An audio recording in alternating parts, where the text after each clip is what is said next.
Alléluia. Que le Seigneur soit vraiment béni ce matin. Amen. Que sa grâce continue à abonder et qu'il nous fasse aussi des surprises. Maman Renée, que le Seigneur te fasse encore des clins d'œil encore. Beaucoup de surprises. Et qu'il le fasse aussi dans la vie de chacun d'entre nous. Amen. Vous savez, le Seigneur est vraiment bon.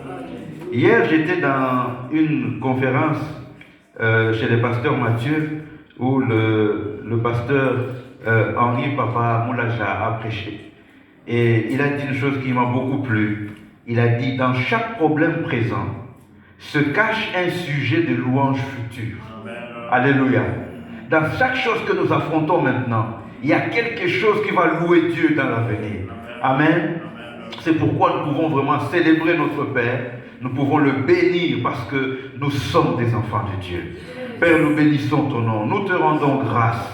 Nous voulons encore proclamer ce matin que tu es bon. Tu es bon pour nous, Seigneur. Ta bonté dépasse tout ce que nous pouvons imaginer. Ta bonté dépasse, oh mon Dieu, tout ce que nous pouvons penser. C'est pourquoi ce matin, nous te louons, nous t'adorons. Nous recommandons nous-mêmes entre tes mains et nous nous soumettons à toi. Afin, Seigneur, que ton règne, tes desseins et ta volonté s'accomplissent dans nos vies. Au nom de Jésus-Christ de Nazareth. Amen, amen. Frères et sœurs, ce matin, je voulais partager avec vous sur ce thème, les réalités spirituelles. C'est quelque chose que nous voulons partager ensemble sur les réalités spirituelles. Nous sommes sur la terre, nous avons un corps, nous vivons sur cette planète, mais il y a des réalités spirituelles qui sont au-dessus de nous, qui nous dépassent et qui nous influencent. Et ce matin, et par la grâce du Seigneur, nous y reviendrons de temps en temps. Nous allons parler d'une réalité spirituelle. Parmi les réalités spirituelles, il y a la destination spirituelle. Aujourd'hui, on va parler d'un groupe de réalités spirituelles qui sont la destination. Vous savez, nous sommes sur un voyage. Et sur ce voyage, il y a une destination où nous devons aller. Il y a une destination où nous allons aboutir, où nous allons arriver. Mais c'est une destination spirituelle. Notre maman Renée est partie à Kinshasa, ça c'est une destination physique. Amen. Amen.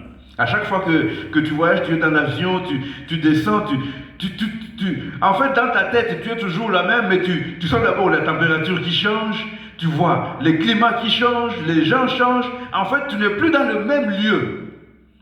Et même si nous sortons ici, nous allons chez nous, nous changeons de destination. Amen. Amen. Ça veut dire que l'homme est en voyage. Nous sommes en voyage. Mais il y a des destinations qui sont spirituelles. Comme elles sont spirituelles, nous ne les voyons pas, alors les gens les négligent. Et le monde, un jour, j'ai suivi un reportage, on demandait aux gens, est-ce qu'il y a la vie après la mort? Quelqu'un disait non. Il n'y a pas la vie après la mort. D'autres disaient que mais non, moi je vis maintenant, c'est tout ce que je touche, c'est ça. Et puis on lui dit, après la mort tu vas où? Ils disent non, mais après la mort, il n'y a rien, donc je disparais. Il n'y a rien, je disparais. Non, mes frères et sœurs, toi et moi, nous devons savoir qu'il y a une destination spirituelle. Amen. C'est pourquoi, la fois passée, on avait lu ce que Jacob avait dit à Pharaon. Quand Pharaon a vu Jacob venir voir son fils Joseph, Joseph a dit, papa, comme tu es déjà installé, je te laisse le temps de t'installer, mais après, il faut que tu viennes voir Pharaon. Et quand Joseph a pris Jacob pour l'amener chez Pharaon, quand Pharaon a vu Jacob, il a vu qu'il était vieux. Il a dit, mais quel est l'âge de ta vie? Mais Jacob l'a corrigé avec sagesse. Jacob lui a dit, mon pèlerinage a eu des moments difficiles et de bons moments. Donc, Pharaon a parlé de la vie, c'est la vie sur terre. Mais Jacob, alors qu'il vivait sur terre, savait qu'il était dans un pèlerinage. Il savait qu'il avait une destination. Et mes frères et sœurs, ça change tout. C'est pourquoi quelqu'un comme Pharaon pouvait tout faire pour la terre. Gagner l'argent à la terre, dominer sur la terre, tuer des gens, voler, je ne sais pas, détruire, parce que pour lui, sa vie, c'est ça. Mais pour Joseph, même quand il vivait sur terre, il devait faire attention parce qu'il s'est dit, je suis en train de passer. Je ne suis pas chez moi, je ne fais que passer. Donc, ma destination, c'est là où je vais. Alors je me prépare là-bas. Et même sa manière de vivre aujourd'hui est différente de la manière de vivre des pharaons. C'est comme ça sur la terre, vous allez voir, il y a des pharaons, ils sont là. Il faut les voir à la télévision, les pharaons. Donc leur vie, c'est ici sur terre. Ils font tout sur terre. Ils sont prêts à tuer sur terre.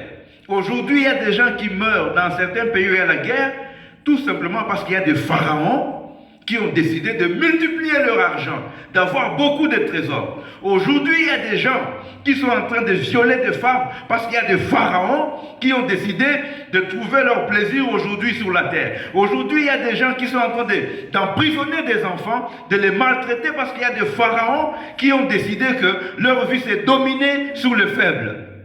Mais toi et moi, nous sommes comme des Jacob. Alléluia. Amen. Nous sommes en train de voyager. Nous allons quelque part. C'est pourquoi j'aimerais t'encourager ce matin. J'aimerais vraiment t'encourager, mon frère, ma soeur. Toi et moi qui avons choisi Jésus, nous avons fait le bon choix. Nous avons fait le bon choix. Parfois, ce n'est pas facile. C'est pourquoi la Bible dit quelque part, tu peux voir quelqu'un qui marche dans le monde, tu crois qu'il n'a pas de soucis.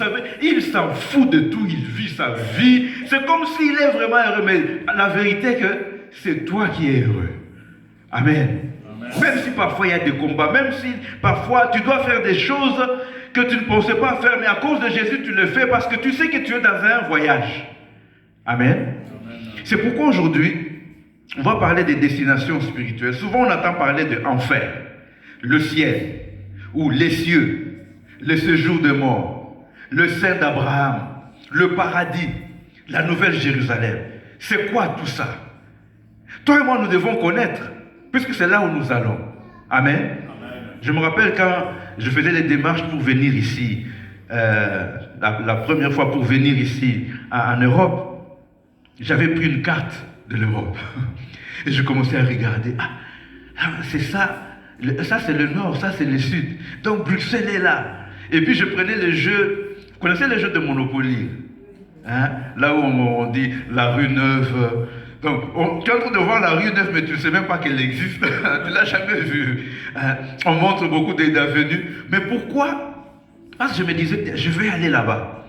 Donc, j'ai commencé déjà à essayer de comprendre déjà comment ça s'est fait, le nom des rues, sans jamais avoir été. Et donc, nous aussi, c'est important de savoir, c'est quoi le ciel? Même toi, quand un païen va te poser la question, il va te dire,